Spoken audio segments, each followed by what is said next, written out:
ప్రజాస్వామిక తెలంగాణ నిర్మాణం కోసం కుల మతాలకు అతీతంగా ఐక్యంగా పోరాడాలని తెలిపారు ప్రొఫెసర్ కోదండరాం. ఇక తెలంగాణ విలీన దినోత్సవం సందర్భంగా తెలంగాణ జనసమితి రాష్ట్ర కార్యాలయంలో నిర్వహించిన వేడుకల్లో పాల్గొన్నారు రాష్ట్ర అధ్యక్షులు ప్రొఫెసర్ కోదండరాం.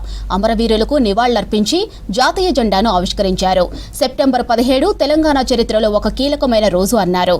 ప్రజలు ఫ్యూడల్ నియంత్రత్వ పాలనకు వ్యతిరేకంగా పోరాటం చేశారని తెలిపారు. ఆ పోరాట ఫలితంగానే నిజాం పాలన అంతమై హైదరాబాద్ రాష్ట్రం భారతదేశంలో విలీనమైందన్నారు కోదండరాం. ఆనాటి హైదరాబాద్ రాష్ట్ర చరిత్రలో ఇది ఒక కీలకమైనటువంటి ఘట్టం.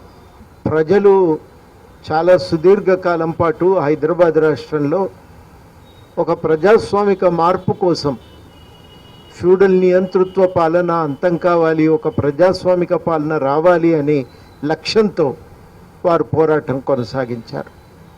ఈ పోరాటానికి వచ్చిన డిమాండ్స్లో రెండు పార్శ్వాలు ఉన్నాయి.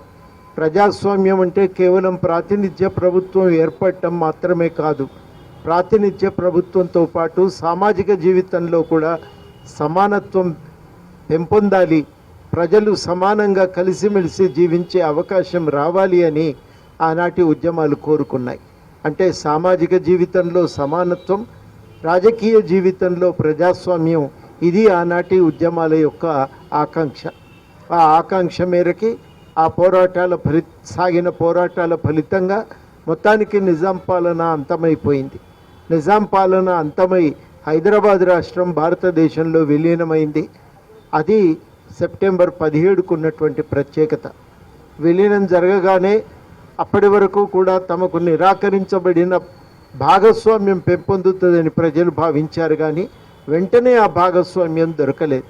ఆ భాగస్వామ్యం దొరకకపోగా మరి నాన్ ముల్కీలు ఈ ప్రాంతానికి తరలి రావటం వల్ల ఇక్కడ ఈ ప్రాంతంలో ఉన్న ప్రజలకు ఆశించిన భాగస్వామ్యం దొరకకపోవటం వల్ల మొత్తానికి అసంతృప్తి మాత్రం కొనసాగింది.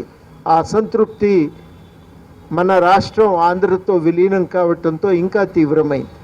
ప్రజలు ఈ చారిత్రక వారసత్వాన్ని, ఈ విలీన దినాన్ని గుర్తు చేసుకోవటంలో ఉద్దేశం ఏంటంటే, మన రాష్ట్రం మనం ఏర్పరచుకున్నటువంటి ఈ సందర్భంలో ఒక ప్రజాస్వామిక తెలంగాణ నిర్మాణం కోసం ప్రయత్నం జరగాలి. అది ఈ ప్రాంత ప్రజల యొక్క చారిత్రక ఆకాంక్ష.